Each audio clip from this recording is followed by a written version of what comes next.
మనం భావించాలి. Professor Seshu sir కూడా జాయిన్ అయ్యారు మనతో పాటు. శేషు సార్, సో టీవీకే కొంత ప్రభంజనం కనిపిస్తోంది. అటు పశ్చిమ బెంగాల్లో బీజేపీ ముందంజలో కనిపిస్తుంది, 150 స్థానాల్లో లీడ్లో ఉంటే టీఎంసీ కేవలం 92 స్థానాల్లో ఉంది. సో ఇక్కడ బీజేపీ ప్రభుత్వాన్ని ఏర్పాటు చేయబోతోంది స్పష్టంగా అర్థమవుతుంది.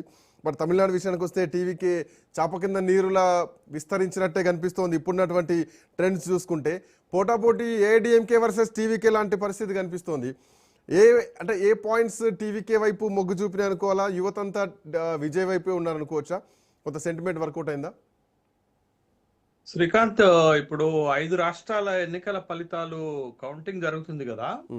మనకి పాండిచ్చేరిలో ఒక స్పష్టత వచ్చేస్తుంది, అవును, కేరళలో కూడా ఒక స్పష్టత వచ్చేసినట్టే, అస్సాంలో పూర్తి స్థాయి స్పష్టత వచ్చేసినట్టే. ఇక మిగతా 2 రాష్ట్రాలు, ఒకటి తమిళనాడు, రెండోది వెస్ట్ బెంగాల్, ఈ 2 పెద్ద రాష్ట్రాల్లో ఏంటి పరిస్థితి అనేటటువంటి ఒక అంశాన్ని చూస్తే తమిళనాడు చాలా ఇంట్రెస్టింగ్ గా మారిపోయింది. తమిళనాడు ఏంటి అంటే ప్రీ పోల్ సర్వేలు, ఎగ్జిట్ పోల్ సర్వేలు అంచనాలకు మించి ఇక్కడ టీవీకే పెర్ఫార్మెన్స్ ఉన్నట్టుగా మనకు కనపడుతుంది. ముఖ్యంగా యాక్సిస్ మై ఇండియా తప్ప, ఒక్క యాక్సిస్ మై ఇండియా తప్ప మిగతావన్నీ కూడా డిఎంకే గెలుస్తుంది అని ఎగ్జిట్ పోల్ సర్వేలు కూడా మనం చూసాము.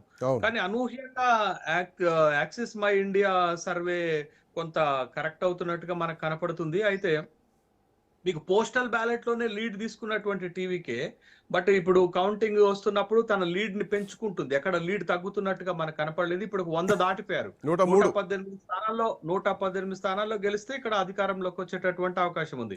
కానీ అనూహ్యంగా ఏంటి అంటే డిఎంకే 3వ స్థానానికి పడిపోయింది. అంటే ఇక్కడ పోటీ ఏడిఎంకేకి టీవీకేకి మధ్య కొనసాగుతున్నటువంటి నేపథ్యంలో ఆ టీవీకే పెర్ఫార్మెన్స్ కనుక మనం చూస్తే ఒక విధంగా ఎన్నికల్లో మళ్ళొకసారి సినిమా గ్లామర్ అద్భుతంగా పనిచేసింది అనేటటువంటి విషయం స్పష్టమవుతుంది. ఎందుకంటే 1983లో ఎన్టీ రామారావు ఎలా ప్రభంజనం సృష్టించారో, 1977లో ఎంజి రామచంద్రన్ ఇదే తమిళనాడులో ఎలాంటి ప్రభంజనం సృష్టించారో టీవీకే కూడా అంతే కనపడుతున్నట్టుంది. అయితే మనం అనేక సందర్భాల్లో పంచతంత్రం కింద మనం చర్చలు చేశాం. తమిళనాడు ఎట్లుంటుంది, టీవీకే కింగ్ అవుతుందా, కింగ్ మేకర్ అవుతుందా అనేటటువంటి చర్చ సందర్భంలో మనం ఒక మాట చెప్పుకున్నాం. ఏం చెప్పామంటే టీవీకే విజయ్ ఎక్కడ సభలు పెట్టినా, మీకు కరూరు సంఘటన చూసాం కదా మనం, ఎక్కడ సభ పెట్టినా పెద్ద క్రౌడ్ పుల్లింగ్ వస్తుంది. అంటే పబ్లిక్ మూడ్ మనకి కనపడుతుంది. పెద్ద ఎత్తున సభలు జరుగుతున్నాయి, పెద్ద ఎత్తున సభలకు జనాలు తరలి వస్తున్నారు, ఒక సెన్సేషన్ క్రియేట్ చేస్తుందని అనుకున్న సందర్భంలో మనం ఎలక్షన్ స్ట్రాటజీ ఏం చూసామంటే, ఈ వస్తున్నటువంటి ప్రభంజనం అంతా కూడా, ఈ వస్తున్న రెస్పాన్స్ అంతా కూడా పోల్ బూత్ లో ఓటు వేయించుకోగలిగేటటువంటి సామర్థ్యం టీవీకేకి లేదు. కాబట్టి టీవీకే గెలుపు పైన అనుమానాలు మనకు కలిగాయి. కానీ ఎవరైతే టీవీకేకి విజయ్ పైన అభిమానం ఉన్నారో వాళ్ళందరూ యంత్రాంగం ఉన్నా లేకపోయినా, పోల్ మేనేజ్మెంట్ ఉన్నా లేకపోయినా, నాయకులు ఉన్నా లేకపోయినా, లేకపోతే ఒక ఫేస్ వాల్యూ ఉన్నటువంటి వాళ్ళు నిలబడినా నిలబడకపోయినా టీవీకేకు ఓటు వేశారనేటటువంటి విషయం స్పష్టమవుతుంది. 2 ద్రవిడియన్ పార్టీలను దాటి ఈ పెర్ఫార్మెన్స్ చేస్తుందంటే ఇప్పటికి విజయ్ గెలిచినా గెలవపోయినా సక్సెస్ అయినట్టే లెక్క. ఎందుకంటే 3-4 దశాబ్దాలుగా తమిళనాడులో ఏకఛత్రాధిపత్యంగా తమిళ పార్టీలు గెలుస్తున్నటువంటి నేపథ్యంలో బట్ ఈ స్థాయి పెర్ఫార్మెన్స్, బట్ చివరి ఫలితం అంతిమ ఫలితం ఎలా ఉంటుందనేది పక్కన పెడితే, బట్ ఇప్పుడు వస్తున్న ట్రెండ్స్ కానీ ఇప్పుడు వస్తున్న ఫలితాన్ని కానీ మనం చూస్తే టీవీకే విజయ్ పూర్తి స్థాయిలో సక్సెస్ అయినట్లే లెక్క.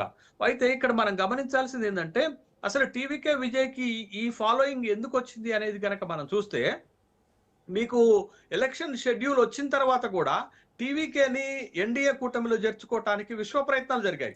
80 సీట్లు ఇస్తామన్నారు, ఉప ముఖ్యమంత్రి పదవి ఇస్తామన్నారు, అనేక రకాలుగా ప్రలోభ పెట్టినా లొంగలేదు. ఇదొకటైతే, రెండోది వ్యక్తిగత విషయాలు తీసుకొచ్చారు, సిబిఐ కేసులు పెట్టారు, కరూర్ ఘటనను వాడుకున్నారు, తన సినిమా జననాయకుని రిలీజ్ చేయకుండా ఒత్తిడి చేశారు, అయినా ఎక్కడ తగ్గలేదు.